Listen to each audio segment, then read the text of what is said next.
الحمد لله نحمده ونستعينه ونستغفره ونؤمن به ونتوكل عليه ونعوذ بالله من شرور أنفسنا ومن سيئات أعمالنا من يهد الله فلا مضل له ومن يضلله فلا هادي له ونشهد أن سيدنا وسندنا وحبيبنا وحبيب ربنا وطبيبنا وطبيب قلوبنا ومولانا محمدا عبده ورسوله أما بعد فأعوذ بالله من الشيطان الرجيم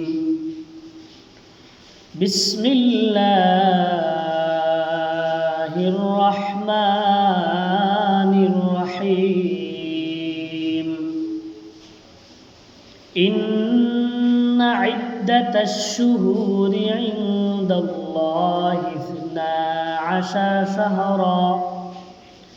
12 شهرا في كتاب الله يوم خلق السماوات والأرض منها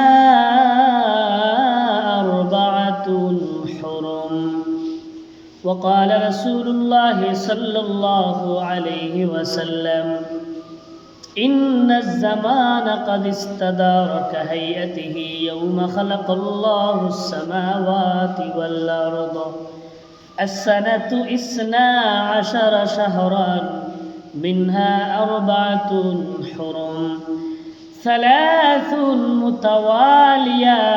متواليات ذو القعدة وذو الحجة والمحرم ورجب مضر الذي بين جمادى وشعبان أو كما قال النبي عليه الصلاة والسلام وقال تبارك وتعالى في شان حبيبه إن الله وملائكته يصلون على النبي يا أيها الذين آمنوا صلوا عليه وسلموا تسليما اللهم صل على محمد وعلى آل محمد كما صليت على إبراهيم وعلى آل إبراهيم إنك حميد مجيد اللهم بارك على محمد وعلى آل محمد كما باركت على إبراهيم وعلى آل إبراهيم إنك حميد مجيد سبحانك لا علم لنا إلا ما علمتنا إنك أنت العليم الحكيم رب اشرح لي صدري ويسر لي أمري واحلل عقدة من لساني يفقه قولي ربي زدني علما ربي زدني علما ربي زدني علما ربي يسر ولا تعسر وتمم بالخير بلغ العلا بكماله كشف الدجى بجماله حسنت جميع خصاله صلوا عليه وآله محترم حاضرین کرام আল্লাহ পাক রব্বুল আলামিনের অসংখ্য অগণিত শুকরিয়া যে আল্লাহ আমাদেরকে জুমআর নামাজ আদায় করার উদ্দেশ্যে পবিত্র ঘর, দুনিয়ার শ্রেষ্ঠ ঘর আল্লাহর কাছে মসজিদ সেই মসজিদে বসার আসার তৌফিক দিয়েছেন। এজন্য আমরা কালিমাতুশ শুকর আদায় করি, পড়ি আলহামদুলিল্লাহ। অসংখ্য অগণিত দুরূদ এবং সালাম মুহাম্মদুর রাসূলুল্লাহ সাল্লাল্লাহু আলাইহি ওয়াসাল্লামের উপর এবং তার সমস্ত পরিবারবর্গ, বিশেষ করে আল্লাহ রাসূলের সমস্ত সাহাবায়ে কেরাম এবং সমস্ত উলামায়ে কেরামের উপর সালাম, সমস্ত মুত্তাকি বান্দাদের উপর সালাম পৌঁছাই। আমি আপনাদের সম্মুখে পবিত্র কুরআনুল কারীমের সূরা তাওবার একটা আয়াত তিলাওয়াত করেছি এবং আল্লাহ রাসূল সাল্লাল্লাহু আলাইহি ওয়াসাল্লামের বুখারী শরীফ থেকে একটা হাদিস পাঠ করেছি। আল্লাহ যদি আমাকে তৌফিক দান করেন, উক্ত আয়াত এবং হাদিসকে সামনে রেখে সামান্য কিছু সময় আলোচনা করব ইনশাআল্লাহ। যাই হোক, বর্তমানে যে আরবি মাস চলতেছে এই মাসের নাম হলো জিলকাদাহ। এটা আরবি মাস অনুযায়ী 11 নম্বর মাস। আজ জিলকদ মাসের 26 তারিখ, আর মাত্র 2 ও 3 অথবা 4 দিন পরেই যেই মাস আসতেছে সেই মাসের নাম হলো জিলহাজ্জা। এই জিলহাজ আরবি 12 নম্বর মাস, শেষ মাস। এই মাসের অসংখ্য ফজিলত আল্লাহ রব্বুল আলামিনের কাছে। তাই আমরা এই মাসের কিছু আমল, কিছু করণীয় আমল সম্পর্কে আমরা আলোচনা শুনবো ইনশাআল্লাহ। জিলহজ মাস আল্লাহ রব্বুল আলামিনের কাছে সম্মানিত মাস। সূরা তাওবার 36 নম্বর আয়াতে আল্লাহ রব্বুল আলামিন বলেন, ইন্না ইদ্দাতাশ শুহুরি ইনদাল্লাহি 12 শাহরান ফি কিতাবিল্লাহি ইয়াওমা খালাকাস সামাওয়াতি ওয়াল আরদা মিনহা আরবাআতুন হুরুম। আল্লাহ রাব্বুল আলামিন বলেন যে আসমান এবং জমিন যেই দিন সৃষ্টি হয়েছে সেই দিন থেকে মাসের হিসাবে আল্লাহ রাব্বুল আলামিনের কাছে মাস হলো 12টি। আর এই 12টি মাসের মধ্যে মিনহা আরবাআতুন হুরুম, 4 মাস হলো সম্মানিত। কোরআনে কারীমের মধ্যে কোন 4 মাস সম্মানিত সেটা উল্লেখ নাই। তবে এই আয়াতের ব্যাখ্যায় বুখারী শরীফ থেকে একটা হাদিস আমরা শুনি। 4662 নম্বর হাদিসে আল্লাহ রাসূল বলেন, ইন্নাজ জামানা ক্বাদ ইস্তাদারা কাহাইয়াতিহি ইয়াওমা খালাকাল্লাহুস সামাওয়াতি ওয়াল আরদা as-sanatu 12 শাহরান মিনহা আরবাআতুন হুরুম। আল্লাহ রাসূল সাল্লাল্লাহু আলাইহি ওয়াসাল্লাম বলেন, দুনিয়া সৃষ্টি থেকে শুরু করে এখন পর্যন্ত আল্লাহ রাব্বুল আলামিন যেই দিন পৃথিবী সৃষ্টি করেছেন সেই দিন মাস হিসাবে মাসের যে সিস্টেম ছিল, আল্লাহ রাব্বুল আলামিন মাস হিসাবে মাসকে বছরে নির্ধারণ করেছেন 12টি। আল্লাহ রাসূল সাল্লাল্লাহু আলাইহি ওয়াসাল্লাম বলেন, ইন্নাজ জামানা ক্বাদ ইস্তাদারা, নিশ্চয় সময়ের হিসাব তার আগের সময়ে পৌঁছে গেছে। কাহাইয়াতিহি ইয়াওমা খালাকাল্লাহুস সামাওয়াতি ওয়াল আরদ, যেই নিয়মে আল্লাহ আসমান জমিন সৃষ্টি করেছেন সেই নিয়ম অনুযায়ী যেইভাবে মাসের হিসাব ছিল সেইভাবে এসে গেছে। as-sanatu 12 শাহরান, 1 বছর হয় 12 মাসে। মিনহা আরবাআতুন হুরুম, এই 12 মাসের মধ্যে 4 মাস হলো সম্মানিত। সালাসুন মুতাওয়ালিয়াত, এই 4 মাসের মধ্যে 3টি মাস হলো ধারাবাহিক। একটা হলো যুলকাদা, বর্তমানে যে মাস চলতেছে জিলকাদা সেটি। 2 নম্বর ওয়াজুল হিজ্জা, আগামী যেই মাস আসতেছে জিলহাজ সেটি। ওয়াল মুহররম, 3 নম্বর হলো মুহররম। জিলকদ, জিলহাজ এবং মুহররম, এই 3টি একসাথে। ওয়া রাজাব মুদার, আর আরেকটি হলো রজব। আল্লাযী বাইনা জুমাদা ওয়া শাবান, আরেকটা মাস হলো রজব মাস, যেটা জুমাদাল উখরা আর শাবানের মধ্যবর্তী মাস। তাহলে এই 4টি মাস আল্লাহ রাব্বুল আলামিনের কাছে খুবই সম্মানিত।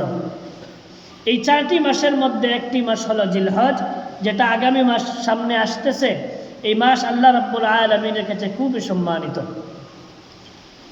এবার আমরা এই আয়াতের মাধ্যমে, এই আয়াতের ব্যাখ্যা বুখারী শরীফের হাদিসের মাধ্যমে জানতে পারলাম জিলহজ মাসটা সম্মানিত। এখন আমরা জানব জিলহজ মাসের মধ্যে প্রথম 10 দিন বেশি সম্মানিত। সুবহানাল্লাহ। সূরা ফজর আয়াত নম্বর 1, 2 এবং 3 আল্লাহ বলেন, ওয়াল ফাজরি ওয়া লায়ালিন আশর ওয়াশ শাফঈ ওয়াল ওয়াতর। আল্লাহ রাব্বুল আলামিন ওয়াল ফাজরি, ফজরের বাবুরের কসম খেয়েছেন, ওয়া লায়ালিন আশর, এবং 10 রাত্রির মানে 10 দিনের কসম খেয়েছেন, ওয়াশ শাফঈ ওয়াল ওয়াতর, আল্লাহ রাব্বুল আলামিন কসম খেয়েছেন জোর এবং বেজোড়ের। এই আয়াত সমূহের মধ্যে আল্লাহ রাব্বুল আলামিন 2 নম্বর আয়াতে বলেন 10 রাত্রির শপথ। এখন এই 10 রাত্রি বছরের কোন 10 রাত্রি?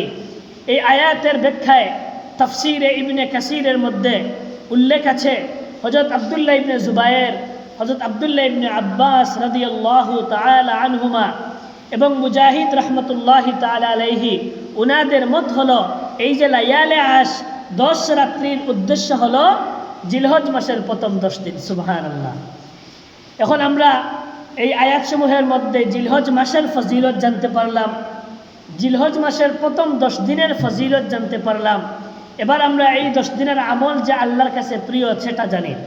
আবু দাউদ শরীফ 2438 নম্বর হাদিস, আল্লাহ রাসূল সাল্লাল্লাহু আলাইহি ওয়াসাল্লাম বলেন, ما من أيام العمل الصالح فيها أحب إلى الله من هذه الأيام يعني أيام العشر। জিলহজ্জের প্রথম 10 দিনের আমল আল্লাহ রাব্বুল আলামিনের কাছে এতটা প্রিয়, অন্য কোনো দিন কোনো মানুষ আমল করলে এত পছন্দনীয় হয় না। জিলহজ্জের প্রথম 10 দিন আমল করলে প্রত্যেক দিনের আমল আল্লাহর কাছে এত প্রিয়। সুবহানাল্লাহ। জিলহজ্জের প্রথম 10 দিনের আমল আল্লাহর কাছে খুব বেশি প্রিয়। এবার আমরা আরেকটা জানি, এই 10 দিনের মধ্যে 9 জিলহজ, যেটা ঈদের আগের দিন, এই দিনের ফজিলত সম্পর্কে একটা হাদিস আমরা জানি। মুসলিম শরীফের হাদিস 1348 নম্বর হাদিস, আল্লাহ রাসূল বলেন, আন আয়েশা রাদিয়াল্লাহু তাআলা আনহা قالت قال رسول الله صلى الله عليه وسلم। আম্মাজান আয়েশা সিদ্দিকা রাদিয়াল্লাহু তাআলা আনহা থেকে বর্ণিত, তিনি বলেন, আল্লাহর রাসূল সাল্লাল্লাহু আলাইহি ওয়াসাল্লাম ইরশাদ করেন, মা মিন আইয়ামিন আকসারা মিন আন ইউতিকাল্লাহু ফীহা আবদান মিনান নার মিন ইয়াউমি আরাফা। আল্লাহ রাব্বুল আলামিন বিভিন্ন দিনে বিভিন্ন সময় অসংখ্য গণিত বান্দাকে মাফ করে দেন, অসংখ্য গণিত বান্দাকে জাহান্নাম থেকে মুক্তি দেন। তবে জিলহজ মাসের 9 তারিখ ঈদের আগের দিন, আরাফার দিন, ওই দিন অতি অতি অতি এবং অতি বেশি মানুষকে আল্লাহ এই দিন জাহান্নাম থেকে মুক্তি দেন, অন্য কোনো দিনে এমনভাবে মুক্তি দেন না। সুবহানাল্লাহ। 9 জিলহজ ঈদের আগের দিন অসংখ্য গণিত বান্দিকে আল্লাহ জাহান্নাম থেকে মুক্তি দান করেন। এবার আমরা শুনি কুরবানির দিন 10 জিলহজ্জের ফজিলত। আবু দাউদ শরীফ 1765 নম্বর হাদিসে আল্লাহ রাসূল বলেন, ইন্না আযমাল আইয়ামি ইনদাল্লাহি তাবারাকা ওয়া তাআলা ইয়াউমুন নাহর। আল্লাহ রাব্বুল আলামিনের কাছে সবচেয়ে মহামান্বিত দিন হলো ইয়াউমুন নাহর, মানে কুরবানির দিন। আল্লাহ রাব্বুল আলামিনের কাছে সবচেয়ে প্রিয় দিন হলো একটা দিন, সেইটার নাম হলো কুরবানির দিন।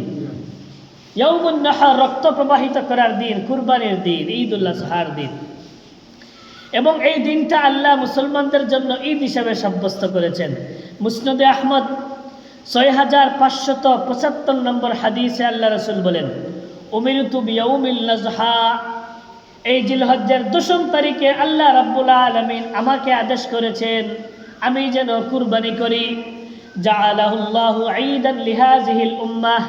এই দিনটাকে এই উম্মতের জন্য আল্লাহ ঈদ হিসাবে সাব্যস্ত করে দিয়েছেন।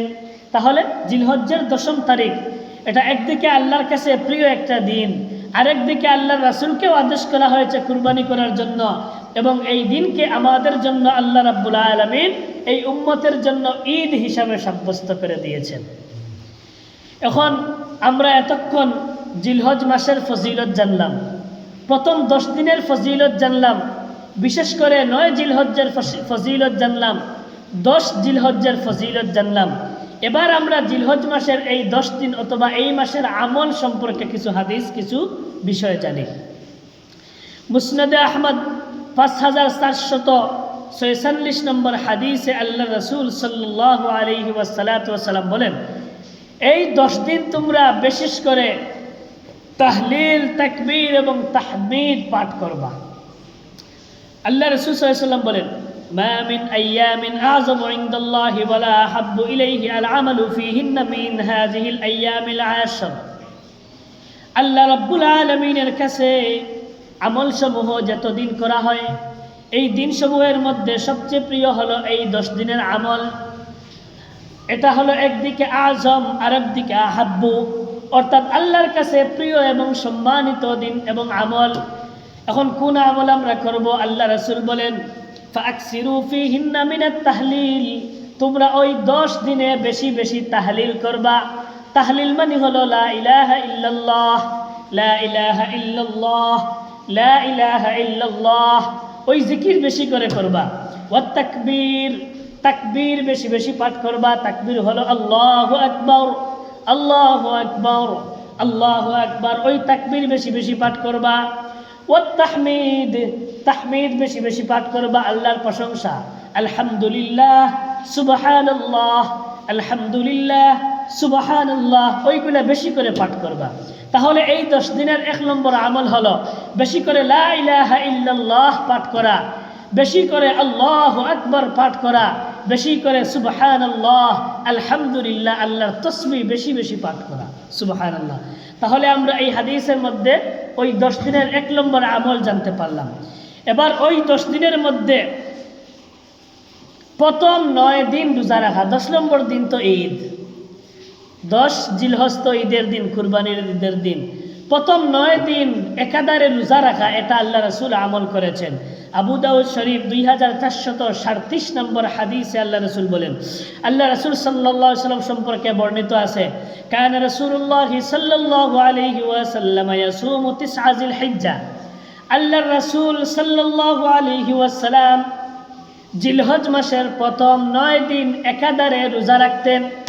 এই যে আগামী যে মাস আসতেছে, আজকে 26 তারিখ, আগামী মঙ্গল অথবা বুধবার জিলহজ মাসের 1 তারিখ, ওই তারিখ থেকে নিয়ে জিলহজ মাসের 1 তারিখ থেকে নিয়ে কুরবানির ঈদের আগের দিন, এই 9 দিন একাধারে রোজা রাখা, এটা আল্লাহ রাসূল নিজে আমল করেছেন, সুবহানাল্লাহ। আমরাও যারা পারি আমরা আমল করব। তাহলে এই 2টা আমল পাইলাম। প্রথম 10 দিন বেশি করে তাকবীর বলবো, লা ইলাহা ইল্লাল্লাহ বলবো এবং সুবহানাল্লাহ, আলহামদুলিল্লাহ পাঠ করব। 2 নম্বর, প্রথম 9 দিন লাগাতার যদি পারি আমরা রোজা রাখবো। আল্লাহ রাসূল এটা আমল করেছেন। এবার 3 নম্বর, যারা আমরা একাধারে 9 দিন পারি না, অন্তত 9 জিলহজ কুরবানির ঈদের আগের দিন আমরা রোজা রাখবো। মুসলিম শরীফের 1162 নম্বর হাদিসে আল্লাহ রাসূল বলেন, সিয়ামু ইয়াউমি আরাফাহ আহতাসিবু আলাল্লাহ আন ইউকাফিরা আস-সানাতা আল্লাতী ক্বাবলাহু ওয়াস-সানাতা আল্লাতী বা'দা। আল্লাহ রাসূল বলেন, আরাফার দিনের রোজা মানে 9 জিলহজ্জের রোজা, কুরবানির দিনের আগের দিনের রোজা।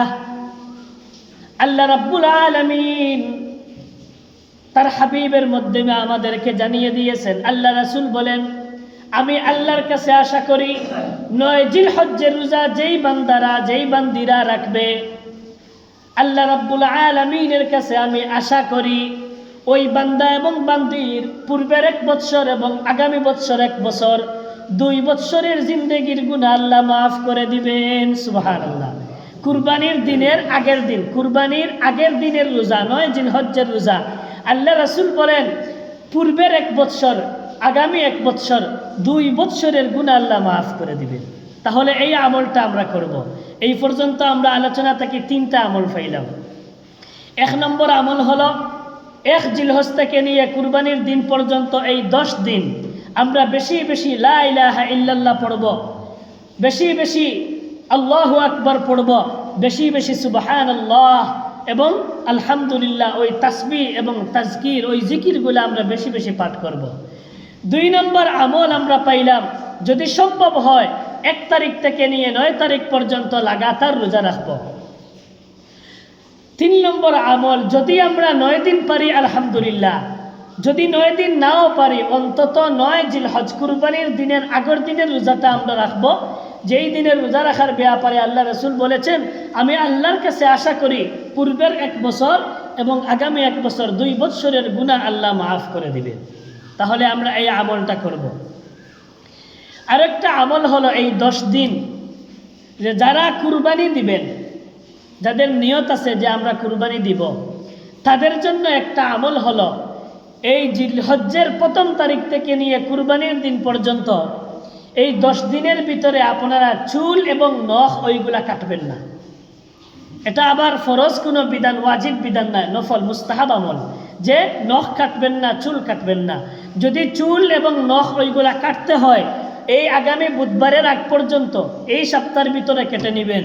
আগামী বুধবার হলো হয় সম্ভবত 1 তারিখ, এই দিন থেকে নিয়ে কুরবানির দিন পর্যন্ত যারা কুরবানি দিবেন তারা কেউ এই দিনগুলার মধ্যে নখ এবং চুল কাটবেন না। হাদিস থেকে আমরা জানি, মুসলিম শরীফের 1977 নম্বর হাদিসে আল্লাহ রাসূল বলেন, ইজা রাআইতুম হিলাল জিলহিজ্জাহ ওয়া আরাদা আহাদুকুম মান ইউযাহহিয়া, তোমাদের যাদের এটা নিয়ত আছে যে আমি কুরবানি দিব, তোমাদের যাদের নিয়ত আছে কুরবানি দিবা, তোমরা যখন জিলহজ মাসের চাঁদ দেখবা, ওই চাঁদ দেখার পর থেকে নিয়ে ফালিয়ুমসিস আন শারিহি ওয়া আজফারিহি, কুরবানি দেওয়া পর্যন্ত তোমরা তোমাদের চুলও কাটবা না এবং নখও কাটবা না।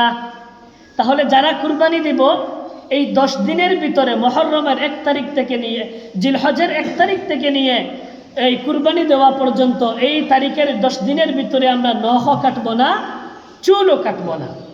আরেকটি ব্যাখ্যায় মিশকাতুল মাসাবিহ কিতাবের মধ্যে 1459 নম্বর হাদিসে আল্লাহ রাসূল বলেন, عن أم سلمة رضي الله تعالى عنها قالت قال رسول الله صلى الله عليه وسلم, হযরত উম্মে সালামা রাদিয়াল্লাহু তাআলা আনহা তিনি বলেন আল্লাহ রাসূল সাল্লাল্লাহু আলাইহি ওয়াসাল্লাম বলেছেন, ইজা দাখালাল আশর, যখন জিলহজ মাস একত্রিত হয়, যখন জিলহজ মাস আসে, ওয়া আরাদা বা'দুকুম মান ইউযাহহিয়া, আর তোমাদের যে নিয়ত করে যে সে কুরবানি দিবে, আল্লাহ রাসূল বলেন, ফালা ইয়ামাসসু মিন শারিহি ওয়া বাশারিহি শাইআন, সে যেন তার চুল না কাটে এবং শরীরের কোনো পশম না কাটে। وفي رواية فلا يأخذن شعرا ولا يقلمن ظفرا, আল্লাহ রাসূল সাল্লাল্লাহু আলাইহি ওয়াসাল্লাম বলেন সে যেন, অন্য riwayate আছে সে যেন তার চুল না কাটে, নখ না কাটে। তাহলে যারা কুরবানি দিব আমরা চুল কাটবো না, নখ কাটবো না, এমনকি হাদিসের মধ্যে আছে শরীরের কোনো ধরনের পশম আমরা এই 10 দিনের ভিতরে কাটবো না। কেন? যে হাজি, যারা হাজি সাহেবান তারা এই 10 দিনের ভিতরে নখ চুল কিছু কাটতে পারেন না, তাদের অনুসরণে আমরাও এই 10 দিন ওইগুলা থেকে বিরত থাকবো। আরেক হাদিসে আল্লাহ রাসূল সাল্লাল্লাহু আলাইহি ওয়াসাল্লামের একজন সাহাবী হযরত আব্দুল্লাহ ইবনে উমর রাদিয়াল্লাহু তাআলা আনহু, তিনি রাস্তা দিয়ে যাচ্ছেন, গিয়ে দেখছেন যে একজন মহিলা তার একজন শিশুকে চুল কাটতেছে। তো ওই আব্দুল্লাহ ইবনে উমর রাদিয়াল্লাহু তাআলা আনহু মহিলাকে বলতেছেন, ভালো হতো যদি ওই 10 দিন পরে তোমার শিশু সন্তানকে চুল কাটতা। তাহলে এই হাদিসের মধ্যে জানতে পারলাম একটা শিশুকেও আব্দুল্লাহ ইবনে উমর রাদিয়াল্লাহু তাআলা আনহু ওই 10 দিনের ভিতরে চুল কাটতে নিষেধ করেছেন। আমরা সবাই প্রস্তুত নিয়ে আসি ঈদের আগের দিন চুল কাটবো, অনেকে প্রস্তুত নিয়ে আসি ঈদের 2 দিন আগে চুল কাটবো, 3 দিন আগে চুল কাটবো। কি না, এই 10 দিনের ভিতরে চুল না কাটা এটা মুস্তাহাব। এজন্য যারা কুরবানি দিব আমরা এই জিলহজের 1 তারিখের আগ পর্যন্ত আগেই আমরা চুল কেটে নিব, ওই 10 দিনের ভিতরে কোনো চুল কাটবো না। তাহলে আমরা কয়েকটা আমল জানতে পারলাম। এবার আইয়ামে তাশরিক সম্পর্কে আমরা জানি। সূরা বাকারার 203 নম্বর আয়াতে আল্লাহ বলেন, ওয়াজকুরুল্লাহা ফি আইয়ামিম মা'দুদাত, তোমরা আল্লাহকে নির্দিষ্ট কয়েকটা দিনে আল্লাহর তোমরা জিকির করো। এমনিতেই সবসময় আল্লাহর জিকির করবা, নির্দিষ্ট দিনে বেশি বেশি আল্লাহর জিকির করো। এখন এই নির্দিষ্ট দিন কোনগুলা? এই আয়াতের ব্যাখ্যায় মাআরিফুস সুনান ওয়াল আসার 10872 নম্বর পৃষ্ঠায় আছে হযরত আব্দুল্লাহ ইবনে আব্বাস রাদিয়াল্লাহু তাআলা আনহু বলেন যে আইয়ামে মাদুদাত তারা উদ্দেশ্য হলো আইয়ামে তাশরিক। আইয়ামে তাশরিক হলো জিলহজ মাসের কুরবানির দিনের পরের 3 দিন, 11, 12 এবং 13 জিলহজ। এই 3 দিনের নাম হলো আইয়ামে তাশরিক। এখন আইয়ামে তাশরিক এই 3 দিন রোজা রাখা হারাম। বছরের 2 ঈদের দিন আর ওই আইয়ামে তাশরিকের 3 দিন, বছরে এই 5 দিন রোজা রাখা হারাম। আল্লাহ রাসূল হাদিসে মুসনাদুস সহিহ 2548 নম্বর হাদিসে আন-নুবাইশাতুল হাজালি রাদিয়াল্লাহু তাআলা তিনি বলেন, আল্লাহ রাসূল বলেছেন, আইয়ামুত তাশরিকি আইয়ামু আকলিন ওয়া শুরবিন। আইয়ামে তাশরিক হলো পানাহারের দিন, খাওয়ার দিন, আহার করার দিন, পান করার দিন। তাহলে আইয়ামে তাশরিক হলো জিলহজ মাসের 11, 12 এবং 13 তারিখ। এই আইয়ামে তাশরিক এটা বড় ফজিলতের বিষয়। এই দিনগুলোতে বেশি বেশি আল্লাহ পাক রব্বুল আলামিনের জিকির করা এটা মুস্তাহাব, এটা সুন্নত আমল।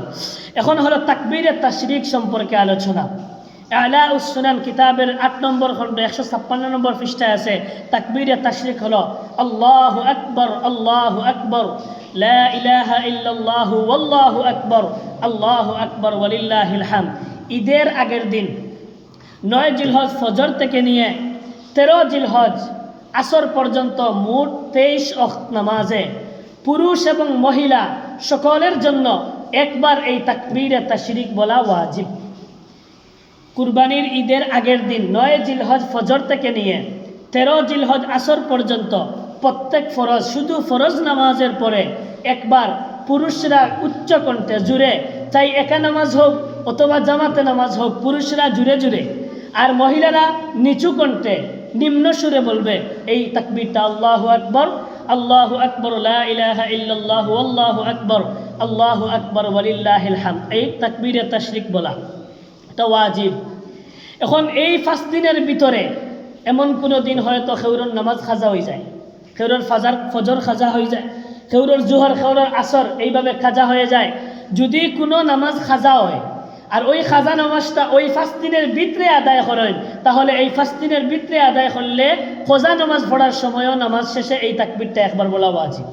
কিন্তু এই 5 দিন যদি অতিবাহিত হয়ে যায়, এর বাদে এই 5 দিনের ভিতরের খাজা নামাজটা 5 দিনের বাদে পড়েন, তাহলে আর তাকবীরে তাশরিক নাই। তাকবীরে তাশরিক হলো এই 5 দিনের ভিতরে। যাই হোক, তাহলে আমরা এতক্ষণ আলোচনা আমরা জানলাম। 1 নম্বর বিষয় হলো জিলহজ মাসের ফজিলত আমরা জানলাম। জিলহজ মাসের প্রথম 10 দিনের ফজিলত জানলাম। জিলহজ মাসের 9 তারিখের ফজিলত জানলাম। জিলহজ মাসের 10 তারিখের ফজিলত জানলাম। এবার জিলহজ মাসের প্রথম 9 দিন লাগাতার রোজা রাখা এটা আমল। জিলহজ মাসের প্রথম 10 দিন আল্লাহু আকবার, সুবহানাল্লাহ, আলহামদুলিল্লাহ, লা ইলাহা ইল্লাল্লাহ এই আমলগুলা, জিকিরগুলা বেশি বেশি করা এবং বিশেষ করে 9 জিলহজ আরাফার দিনের রোজা রাখা, এইগুলা আমরা আল্লাহ পাক রব্বুল আলামিনের কাছে দোয়া করব আমরা যেন এই আমলগুলা করতে পারি। এবার কুরবানি সম্পর্কে আমরা সংক্ষিপ্ত আলোচনা করি। জিলহজ মাসের আমল সম্পর্কে আমরা আলোচনা শেষ, তাকবীরে তাশরিকেরও আলোচনা শেষ। এবার কুরবানি সম্পর্কে প্রশ্ন, কুরবানি কোন ব্যক্তির উপর ওয়াজিব, কার উপর ওয়াজিব, কোন মানুষ কুরবানি দিবে? উত্তর, আহকামে জিন্দেগির 283 নম্বর পৃষ্ঠায় আছে যে প্রাপ্তবয়স্ক হতে হবে, নাবালিগের উপর কুরবানি ওয়াজিব নয়। সুস্থ মস্তিষ্ক হতে হবে, পাগলের উপর টাকা থাকলেও কুরবানি ওয়াজিব নয়। নাবালিগ যদি টাকাওয়ালা হয় তবুও কুরবানি ওয়াজিব নয়। তাহলে প্রাপ্তবয়স্ক হতে হবে, সুস্থ মস্তিষ্ক হতে হবে এবং মুকিম হতে হবে। মুসাফিরের উপর টাকা থাকলেও কুরবানি ওয়াজিব না। হ্যাঁ, মুসাফির যদি কুরবানি দিয়ে দেয় নফল হিসাবে হবে, কোনো অসুবিধা নাই, তবে মুসাফিরের উপর কুরবানি ওয়াজিব নয়। তাহলে সুস্থ মস্তিষ্ক হতে হবে, পাগলের উপর কুরবানি ওয়াজিব নয়। মুকিম হতে হবে, মুসাফিরের উপর কুরবানি ওয়াজিব নয়। প্রাপ্তবয়স্ক হতে হবে, নাবালিগের উপর কুরবানি ওয়াজিব নয়। এই সমস্ত মানুষেরা যদি কুরবানির দিন ফজর থেকে নিয়ে 10, 11, 12 এই 3 দিন কুরবানি দেওয়া যায়, এই 3 দিন 10, 11, 12, 10 তারিখ ফজর থেকে নিয়ে 12 তারিখ মাগরিবের আগ পর্যন্ত ওই 3 দিনের ভিতরে কোনো মানুষ যদি সাহেবে নেশাব পরিমাণ মালের মালিক হয় অথবা ফিতরা ওয়াজিব হয় এমন সম্পদের মালিক হয়ে যায়। সাহেবে নেশাব কতটুকু? যে সোনা হলে কোনো মানুষ যদি 7.5 তোলা সোনার মালিক হয় অথবা অতটুকু সম্পদের মালিক হয়। রূপার হিসাব হলে 52.5 তোলা রূপার মালিক হয় অথবা অতটুকু সম্পদের মালিক হয়। এখন প্রশ্ন হলো, কারো কাছে 7.5 তোলা সোনা নাই, কিছু সোনা আছে, 52.5 তোলা রূপা নাই, কিছু রূপা আছে, অতটা টেকা নাই, কিছু টেকা আছে, সব মিলাইয়া যদি 52.5 তোলা রূপার যে সম্পদ হয় ও পরিমাণ যদি সম্পদ হয়ে যায় তাহলে তার উপরেও কুরবানি ওয়াজিব।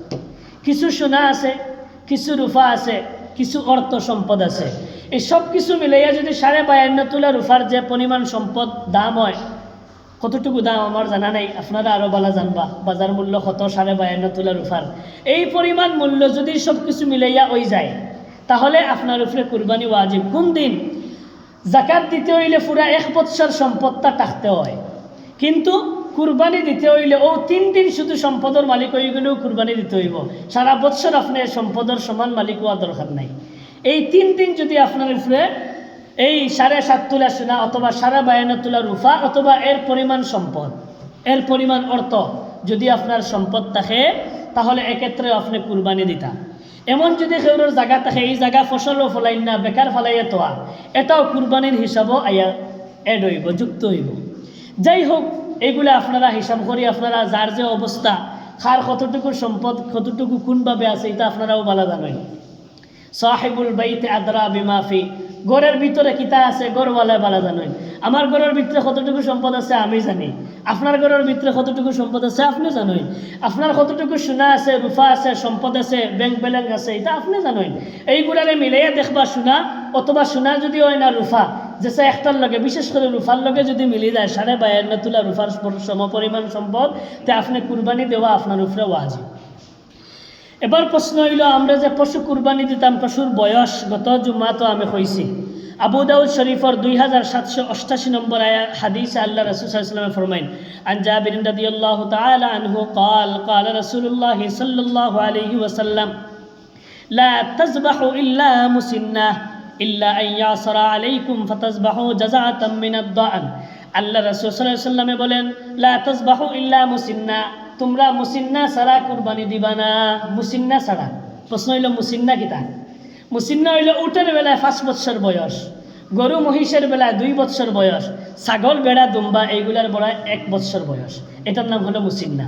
উটের বেলায় যদি খেউরের উট 5 বৎসর বয়সের 1 দিনও কম থাকে তান এইটা দিয়ে কুরবানি হইত না। গরু মহিষের বেলায় 2 বৎসর থাকি যদি 1 দিনও কম থাকে তান এটা দিয়ে কুরবানি হইত না। 2 বৎসর পরিপূর্ণভাবে হইতে হইব অথবা এর চেয়ে বেশি হইতে হইব। এক্ষেত্রে কয়টা দাঁতিছে কয়টা এটা হিসাব নাই, বয়স হিসাব, যে আপনার পশুটা বয়স কতদিন হয়েছে। 2 বৎসর বয়স থেকে কম হইলে কুরবানি হইতো না গরু মহিষের বেলায়, আর উটের বেলায় 5 বৎসর, আর ছাগল বেড়া দুম্বা এই 3টা পশুর বেলায় 1 বৎসর বয়স, এই পর্যন্ত হইল কুরবানি দিতা পশুর বয়স। এখন যদি আপনার কোনো এলাকা দেখা যায় যে আপনি ইলা বেড়া পাইছেন যে ই বেড়া ছাড়া আর বেড়া নাই, অথচ বেড়া এগুলোর বয়স মাত্র 6 মাস হয়েছে, এর চেয়ে বড় বেড়া আর নাই, মাত্র 6 মাস বৎসর বা 7 মাস বা 8 মাস, 6 মাস প্লাস, কিন্তু 1 বৎসর হয়েছে না। হাদিসও আছে ইল্লা আইয়াসুরা আলাইকুম, যদি বেড়া পাওয়া না যায়, এমন একটা বেড়া পাওয়া গেছে যার বয়স 6 মাস থেকে 1 বৎসরের ভিতরে, 6 মাস থেকে 1 বৎসরের ভিতরে, আল্লাহ রাসূল কইন ফাতাসবাহু জাযাআতাম মিনাদ দান, তাহলে এই বেড়া দিয়া কুরবানি দিতে পারবে যদি পাওয়া না যায়। আর যদি 1 বৎসরের একটা পাওয়া যায়, 2 বৎসরের একটা পাওয়া যায়, তখন তো এই দোকানের কোনো সুরত নাই। এখন তো অহরহ আসইনের লাগি এই মাসলা আনার প্রয়োজন নেই, ছাগল আছে বিপরীত অসুবিধা কিটা। এজন্য গরু মহিষের বেলায় মুসিন্না মানে কুরবানির বয়স হলো 2 বৎসর বয়স, 2 বৎসরের কম হইলে কুরবানি হইতো না। উটের বেলায় 5 বৎসর এবং দুম্বা বেড়া আর ছাগল ওইগুলার বেলায় হলো 1 বৎসর, এটা আমরা মাথায় রাখবো। এখন ছাগল 6 মাস দিয়ে হইতো না, ছাগল পুরো 1 বছর হওয়া লাগবে, এটা বেড়ার বেলায়। এখন প্রশ্ন, এক পশুতে আমরা কতজন শরীক হইয়া কতজন মিলিয়ে আমরা কুরবানি দিতাম পারবো? আবু দাউদ শরীফের 2799 হাদিসে আল্লাহ রাসূল বলেন, আন জাবির রাদিয়াল্লাহু তাআলা আনহু আন্না নবী সাল্লাল্লাহু আলাইহি ওয়াসাল্লাম قال البقرة على 7 والجزور على 7, গরুর মধ্যে 7 জন, উটের মধ্যে 7 জন, গরুর মধ্যে সর্বোচ্চ 7 জন মিলিত হইয়া কুরবানি দিতে পারবে, উটের মধ্যে 7 জন সর্বোচ্চ কুরবানি দিতে পারবে, আর একলা দিলে তো কোনো অসুবিধা নাই। আর ছাগল বেড়া বা এগুলা তুমি দেন একজনে একটা, এক নামও এক পক্ষ থেকে এক একজন, কিন্তু এই গরু আর উট ওইগুলার বেলায় মহিষ ওইগুলার বেলায় তোমরা কিতা করবা 7 জন পর্যন্ত সর্বোচ্চ মিলিয়া কুরবানি দিতে, এগুলো শরীক কুরবানির মাসআলা। এখন প্রশ্ন হইল কোন পশু দ্বারা কুরবানি দেওয়া জায়েজ নাই, কোন পশু দ্বারা কুরবানি দিতাম পারতাম না। আবু দাউদ শরীফের 2793 নম্বর হাদিসে হযরত উবাইদুল্লাহ ইবনে ফায়রুজ রাদিয়াল্লাহু তাআলা তিনি বলেন, আমি প্রশ্ন করলাম সাআলতুল বারা ইবনে আযিব, আমি বারা ইবনে আযিব রাদিয়াল্লাহু তাআলা আল্লাহর রাসূলের সাহাবী, তাকে প্রশ্ন করলাম মা লা ইয়াজুজু ফিল আদাহি, কোন জন্তু দ্বারা কুরবানি দেওয়া জায়েজ নাই। ফাকালা, আল্লাহর রাসূলের এই যে সাহাবী বারা ইবনে আযিব রাদিয়াল্লাহু তাআলা তিনি বলেন যে আমরা এই অবস্থায় একদিন আসলাম, যেই অবস্থায় আল্লাহর রাসূল আমাদের সম্মুখে আসলা। আল্লাহর রাসূল আমরার এক মজলিসও এক অবস্থানও মজলিসও আসলা, এই অবস্থায় আমরা একদিন উপবিষ্ট আসলাম, দাঁড়ানো আসলাম, যে আল্লাহর রাসূল সাল্লাল্লাহু আলাইহি সাল্লামের হাত মুবারক তাকে আমার হাত একটু ছোট। বারা ইবনে আযিবে কইলা আল্লাহর রাসূলের হাতের এই যে গিরাসমূহ ওইগুলা তাকে আমার গিরা ছোট, মানে আল্লাহর রাসূলের হাত একটু হৃষ্টপুষ্ট মোটা। এরপরে কইরা এইভাবে আল্লাহ রাসূলের হাত দিয়া 4টা আঙ্গুল দিয়া 4 ধরনের পশু নিষেধ করছেন কুরবানি দেওয়া। তাই না আত্রে মাহফিলা কিলা ওলা আল্লাহ রাসূলের 4টা আঙ্গুল দেখাইছেন। বারা ইবনে আযিবে কইনা আমি আঙ্গুল মুখে লক্ষ্য করে দেখলাম আমার আঙ্গুল থেকে আল্লাহ রাসূলের আঙ্গুলগুলা হৃষ্টপুষ্ট মোটা। সুবহানাল্লাহ। তখন সাইড فقال اربع لا تجوز في الاضاحي, আল্লাহর রাসূলে ওই বৈঠকের মধ্যে ওই মজলিসে আমরা কইছেন 4 ধরনের পশু দিয়া কুরবানি দেওয়া জায়েজ নাই। এক নম্বর আল আওরা বাইনুন আওরুহা, এমন খানা পশু যার খানাটা সুস্পষ্ট, যার কানা সুস্পষ্ট। 2 নম্বর ওয়াল মারিদু বাইনুন মারাদুহা, এমন রোগাক্রান্ত পশু যার রোগগুলা সুস্পষ্ট। 3 নম্বর ওয়াল আরজা বাইনুন জালউহা, এমন ল্যাংড়া পশু যার ল্যাংড়া সুস্পষ্ট দেখা যায়। 4 নম্বর ওয়াল কাসীরুল্লাতী লা তানকা, এমন দুর্বল পশু যার হাড়গুলা বেরিয়ে গেছে, যা কুরবানির দেওয়ার জায়গা পর্যন্ত আতিয়া যাইতে পারেন না, এমন দুর্বল পশু। এই 4 ধরনের পশু দ্বারা কুরবানি দেওয়া জায়েজ নাই। এখন আবু দাউদ শরীফের 2795 নম্বর হাদিসে আল্লাহ রাসূল আরেকটা হাদিসে ফরমাইরা আলী রাদিয়াল্লাহু তাআলা আনহু বলেন, আমারানা রাসূলুল্লাহ সাল্লাল্লাহু আলাইহি ওয়াসাল্লাম, আল্লাহর রাসূল আমাদেরকে আদেশ করেছেন আন নাস্তাশরিফাল আইনাইন ওয়াল উযুনাইন, আমরা যেন কুরবানির পশু ক্রয় করার সময় কুরবানির পশুর চক্ষু এবং 2 কান ওইগুলা ভালো করে দেখে কুরবানির পশু ক্রয় করি। আলী রাদিয়াল্লাহু তাআলা আনহু বলেন আল্লাহ রাসূল আমাদেরকে আদেশ করেছেন আমরা যখন কুরবানির পশু ক্রয় করব, কুরবানির পশুটা কেমন, ওর চোখ কেমন, ওর কান কেমন, ওইগুলা ভালো করে দেখে দেখে আমরা কিনব। এরপরে বলছেন ওয়ালা নুদাহি বিআওরা, আমরা যেন কুরবানি না দেই আওরা মানে হলো খানা পশু দিয়া। ওয়ালা মুকাবালাতিন ওয়ালা মুদাবারাতিন ওয়ালা খারকা ওয়ালা শারকা, মুকাবালা, মুদাবালা, শারকাস এবং খারকা, এই 4 ধরনের পশু দিয়া যেন আমরা কুরবানি না দেই। প্রশ্ন হলো মুকাবালা মানে কি, মুদাবারা মানে কি, খারকা মানে কি, শারকা মানে কি? মুকাবালা মানে হলো যার কানের সামনের ভাগ নষ্ট, সিরা ফারা ইত্যাদি। মুদাবারা মানে হলো কানের পিছনের অংশ যেটা নষ্ট, যার দ্বারা কুরবানি দেওয়া যায় না। খারকা মানে হলো লম্বালম্বিভাবে সারা কান নষ্ট। আর শারকা মানে হলো একবারে কানের নিচ থেকে কানটা কেটে গেছে, এমন পশু দ্বারা কুরবানি হয় না। আবু দাউদ শরীফের 2797 নম্বর হাদিসে আল্লাহ রাসূল বলেন, ওযা কাতাদা রাদিয়াল্লাহু তাআলা আনহু থেকে বর্ণিত, তিনি বলেন আমি সাঈদ ইবনে মুসাইয়্যিব রাদিয়াল্লাহু তাআলা আনহুকে বললাম, ওগো সাঈদ ইবনে মুসাইয়্যিব, মাল আদাব, আদাব মানে কি? আদাব আল্লাহ রাসূল নিষেধ করেছেন। আদাব মানে হলো, তিনি বলেন ক্বালা আন নিসফু মা ফাওকাহু, যার কান অথবা শিং, যেই পশুর কান অথবা শিং অর্ধেক নাই অথবা এর চেয়ে বেশি নাই, কানের অর্ধেক নাই অথবা বেশি নাই, অথবা শিঙ্গর অর্ধেক নাই অথবা বেশি নাই, এই রকম পশু দিয়া কুরবানি হইত না।